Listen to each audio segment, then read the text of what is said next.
Hello दोस्तों, आपके अपने मैजिक मोमेंट चैनल में आपका स्वागत है। दोस्तों, आज हम हमारे सब्सक्राइबर मिस्टर संदीप कुमार जी के सजेशन से मरीन इलेक्ट्रिकल्स इंडिया लिमिटेड को डिटेल में डिस्कस करेंगे, इसकी कंप्लीट स्टडी करेंगे। दोस्तों, अभी इसके इसी वीक में फाइनेंशियल ईयर 2025 के Q1 के रिजल्ट्स आए हैं, उनको भी डिस्कस करेंगे और इसके टेक्निकल्स को देखकर इसके सपोर्ट, रेजिस्टेंस और नेक्स्ट टारगेट पर भी बात करेंगे। तो दोस्तों, आप हमारे साथ वीडियो के एंड तक बने रहिए, क्योंकि वीडियो के एंड में हम वीडियो का कंक्लूजन देते हैं, जिससे आपके माइंड में क्लैरिटी आएगी कि अभी आपको इस स्टॉक में क्या करना चाहिए। चलो दोस्तों, करते हैं वीडियो की शुरुआत। ये कंपनी इलेक्ट्रिकल ऑटोमेशन फील्ड में सर्विस प्रोवाइड करती है, information and communication technology solutions की। और दोस्तों, ये कंपनी मैन्युफैक्चरिंग और सेल करती है all types of marine and industrial electrical and electronic components. और दोस्तों, इसके साथ साथ ही रिन्यूएबल एनर्जी सेक्टर में भी काम करती है, स्पेशली सोलर एनर्जी में।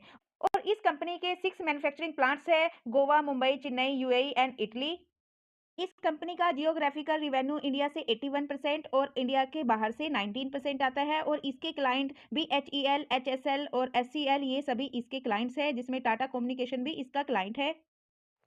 और दोस्तों, इस कंपनी का मार्केट कैप 3500 CR, ये एक स्मॉल कैप कंपनी है। इसका स्टॉक भी 122.1। दोस्तों, इसका स्टॉक भी ओवर वैल्यूड है। और अब हम इसके डिस्कस करेंगे फाइनेंशियल ईयर 2025 के Q1 के रिजल्ट्स को, वाई ऑन वाई बेसिस पर भी और क्यू ऑन क्यू बेसिस पर भी। इस कंपनी की sale Y on Y basis पर 37% के साथ अप गई। लास्ट जून क्वार्टर में 101 CR की थी और अभी 138 की। लेकिन क्यू ऑन क्यू बेसिस पर इसकी सेल डाउन गई। लास्ट क्वार्टर में 237 की थी और अभी ओनली 138 की। और प्रॉफिट मार्जिन की बात करें तो 38% के साथ वाई ऑन वाई बेसिस पर इसके प्रॉफिट मार्जिन भी अप गए। लेकिन क्यू ऑन क्यू बेसिस पर इसके प्रॉफिट मार्जिन भी डाउन गए। और नेट प्रॉफिट 100% के साथ अप गए वाई ऑन वाई बेसिस पर। लास्ट जून में 3 CR के नेट प्रॉफिट थे और अभी 7 CR के। लेकिन क्यू ऑन क्यू बेसिस पर भी नेट प्रॉफिट डाउन गए। लास्ट क्वार्टर में 12 CR के नेट प्रॉफिट थे और अभी ओनली 7 CR के। अर्निंग पर शेयर की बात करें तो 93% के साथ अप गया वाई ऑन वाई बेसिस पर, लेकिन क्यू ऑन क्यू बेसिस पर अर्निंग पर शेयर भी डाउन गया। तो दोस्तों, overall Y on Y basis पर नंबर अच्छे हैं, लेकिन क्यू ऑन क्यू बेसिस पर नंबर वीक हैं। बाकी हम इसकी एनुअल ग्रोथ को चेक करते हैं।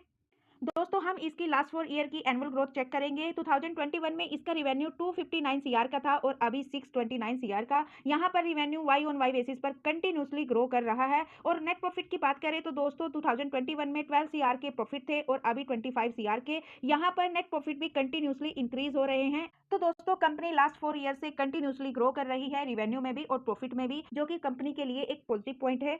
तो दोस्तों, अब हम कंपनी के CAGR चेक करेंगे। इसके स्टॉक प्राइस का CAGR लास्ट ईयर का ट्रिपल डिजिट की ग्रोथ का है, 294% की CAGR है, यानी इसका स्टॉक 294% के साथ अप गया। और लास्ट 5 ईयर 3 ईयर में भी डबल डिजिट की ग्रोथ है। और सेल्स ग्रोथ के CAGR में भी डबल डिजिट की ग्रोथ है और प्रॉफिट ग्रोथ के CAGR में भी डबल डिजिट की ग्रोथ है।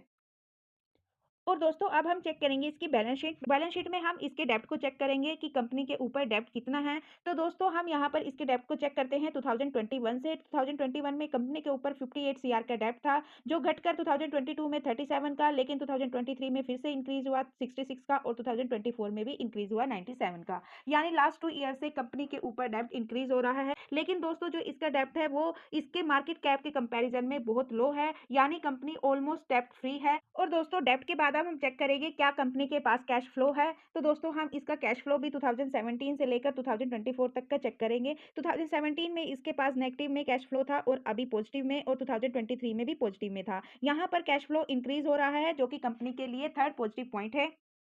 और दोस्तों, अब हम देखेंगे इसके इन्वेस्टर्स को। दोस्तों, हम इसके शेयर होल्डिंग पैटर्न को चेक करेंगे 2022 से 24 तक का। यहाँ पर प्रमोटर्स की होल्डिंग जून 2022 में 73.63% की थी और अभी 71.17% की। यहाँ पर प्रमोटर्स ने अपने स्टेक को डिक्रीज किया। और एफआईज यहाँ पर 0.0% थी, लेकिन अभी लास्ट 2 क्वार्टर से इसमें एफआईज ने एंट्री की और लास्ट 2 क्वार्टर से अपने स्टेक को इंक्रीज भी किया। और दोस्तों, डीआईज भी यहाँ पर जून 2022 में 0 थी, लेकिन डीआईज ने इसी जून क्वार्टर में इस स्टॉक में एंट्री की 0.11% स्टेक के साथ। और पब्लिक जून 2022 26.37% के स्टेक के साथ थी और अभी 28.56%। यहाँ पर पब्लिक ने भी अपने स्टेक को इंक्रीज किया। तो दोस्तों, कंपनी के लिए एक पॉजिटिव पॉइंट है कि लास्ट 2 क्वार्टर से एफआईज ने एंट्री की और अपने स्टेक को इंक्रीज किया। और इसी जून क्वार्टर से अभी इसमें डीआईज ने भी एंट्री की। दोस्तों, ये company capital goods electric equipment sector से बिलोंग करती है। ये इसकी पीएस कंपनी है। और कंपनी का स्कोर कार्ड चेक करें तो इसकी परफॉर्मेंस एवरेज है, वैल्यूएशन हाई है और ग्रोथ इसमें एवरेज है, प्रॉफिटेबिलिटी भी एवरेज है, एंट्री पॉइंट भी एवरेज है, यानी अभी हम इसमें फ्रेश बाइंग कर सकते हैं। कंपनी का शेयर ओवरबॉट जोन में नहीं है। और इसमें रेड फ्लैग भी लो है, जो कि कंपनी के लिए फोर्थ पॉजिटिव पॉइंट है। कंपनी के रिटर्न्स और वॉल्यूम्स को चेक कर लेते हैं। दोस्तों इस कंपनी में लास्ट 1 मंथ का एवरेज वॉल्यूम 7 लाख, जिसमें से 7 लाख के 7 लाख इन्वेस्टर्स हैं। और दोस्तों लास्ट वीक का एवरेज वॉल्यूम 5 लाख, यहाँ पर भी 100% इन्वेस्टर्स है। और यस्टरडे ट्रेडिंग सेशन यानी थर्सडे ट्रेडिंग सेशन का 2 लाख, वहाँ पर भी इन्वेस्टर्स है। और टुडे ट्रेडिंग सेशन यानी फ्राइडे ट्रेडिंग सेशन में 6 लाख, यहाँ पर भी 100% इन्वेस्टर्स ही हैं। और दोस्तों इस कंपनी ने पिछले 5 ईयर्स में 1194% के रिटर्न्स दिए, 3 ईयर्स में 535% के, लास्ट 2 ईयर्स में 826% के, और लास्ट ईयर इसने 299% के रिटर्न्स दिए। और 6 मंथ, 3 मंथ और 1 मंथ में भी इसने पॉजिटिव रिटर्न्स दिए। और दोस्तों बात करें जब से कंपनी लिस्ट हुई है अब तक के रिटर्न्स की, यानी ऑल टाइम रिटर्न्स की, तो दोस्तों इसने 574% के रिटर्न्स दिए। इस कंपनी के शेयर का जो लो प्राइस था वो 24 रुपये 65 पैसे था। ऑल टाइम हाई इसका 308 रुपये। और अभी जो स्टॉक ट्रेड कर रहा है वो 265 रुपये पर कर रहा है। ये एक स्मॉल कैप कंपनी है जिसमें हाई रिस्क है। और दोस्तों अब हम इसके ऑल टाइम चार्ट को डिस्कस करेंगे। यहाँ से इसके चार्ट के पैटर्न को देखेंगे।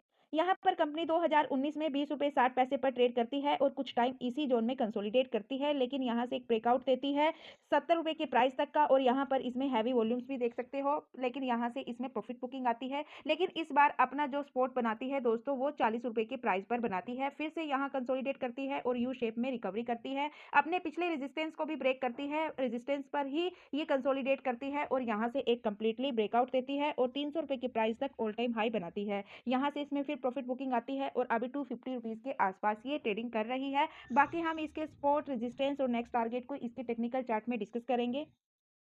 दोस्तों ये इसका टेक्निकल चार्ट है। यहाँ पर हम सपोर्ट, रेजिस्टेंस और नेक्स्ट टारगेट पर बात करेंगे। तो दोस्तों ये पिछले लास्ट ईयर का चार्ट है, पिछले मई से लेकर अब तक के अगस्त तक का। दोस्तों यहाँ पर आप देख सकते हो कि कंपनी थोड़ा कंसोलिडेट करती है, अपने रेजिस्टेंस को ब्रेकआउट करती है, यहाँ से अप ट्रेंड के साथ ये अप जाती है, यहाँ पर इसमें 5% अपर सर्किट के साथ भी जाती है और यहाँ पर ये एक ऑल टाइम हाई बनाती है। यहाँ से प्रॉफिट बुकिंग आती है और 230 रुपये पर ये अपना सपोर्ट बनाती है। यहाँ से फिर ये अप ट्रेंड के साथ अप जाती है और इस बार रेजिस्टेंस 308 का बनाती है और यहाँ से फिर प्रॉफिट बुकिंग आती है। और अभी जो स्टॉक ट्रेड कर रहा है वो 265 रुपये पर कर रहा है अपने सपोर्ट और रेजिस्टेंस के बीच में। इसका जो रेजिस्टेंस रहेगा 308 रहेगा, फर्स्ट सपोर्ट रहेगा 230 रहेगा, सेकंड सपोर्ट जो रहेगा का 124 रहेगा, थर्ड सपोर्ट इसका 56 रहेगा। और दोस्तों जो अभी इसके नंबर्स आए थे उनका इम्पैक्ट भी इसके शेयर पर आ गया। यहाँ पर ऑल टाइम हाई से क्यू ऑन क्यू बेस पर नंबर डाउन थे, मार्केट की एक्सपेक्टेशन से कम थे, तो यहाँ पर प्रॉफिट बुकिंग आई। लेकिन overall Y on Y basis पर नंबर अच्छे थे, तो नेक्स्ट डे ही इसमें बाइंग वॉल्यूम भी आया। तो दोस्तों अगर अब ये मार्केट डाउन जाती है तो थोड़ा बहुत करेक्शन आ सकता है इसमें, लेकिन ज़्यादा करेक्शन नहीं आएगा। तो दोस्तों अभी इसके नंबर्स को देखते हुए, इसके चार्ट के पैटर्न को देखते हुए, इसमें जो शॉर्ट टर्म के लिए नेक्स्ट टारगेट रहेगा वो 360 रहेगा और लॉन्ग टर्म के लिए जो नेक्स्ट टारगेट रहेगा तो दोस्तों वो 500 रहेगा। बाकी हम इसके बाइंग सेलिंग लेवल को इसके कंक्लूजन में डिस्कस करते हैं।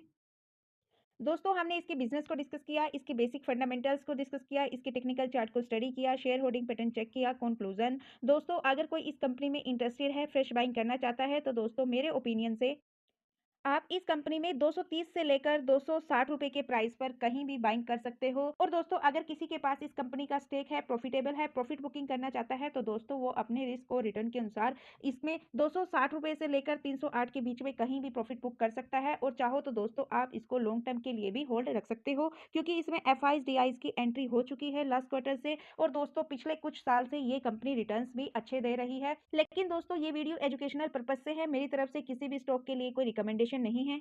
तो दोस्तों ये थी मराइन इलेक्ट्रिकल्स इंडिया लिमिटेड की कंप्लीट स्टडी। तो दोस्तों मैं धन्यवाद करना चाहूँगी संदीप सर का, जिन्होंने हमें ये कंपनी सजेस्ट की। और दोस्तों यदि आप भी किसी कंपनी को डिस्कस करना चाहते हो तो आप मुझे उस कंपनी का नाम सजेस्ट कर सकते हो। हम आपके नाम के साथ भी आपके सजेशन पर वीडियो लेकर आएंगे। और दोस्तों यदि आपको वीडियो अच्छी लगी तो प्लीज़ वीडियो को लाइक कीजिए, शेयर कीजिए एंड कमेंट कीजिए। और दोस्तों यदि आप चैनल पर नए हो तो प्लीज़ चैनल को भी सब्सक्राइब कीजिए और बेल आइकन को प्रेस कीजिए। और दोस्तों यदि वीडियो में कुछ कमी नजर आए तो प्लीज़ उसका भी फीडबैक दीजिए, कमेंट कीजिए। मुझे आपके फीडबैक और कमेंट का इंतजार रहेगा। और अब तक हमारे साथ बने रहने के लिए बहुत बहुत धन्यवाद दोस्तों। मिलते हैं नेक्स्ट वीडियो में, तब तक के लिए बाय बाय दोस्तों। प्लीज भाई लाइक को कर दो।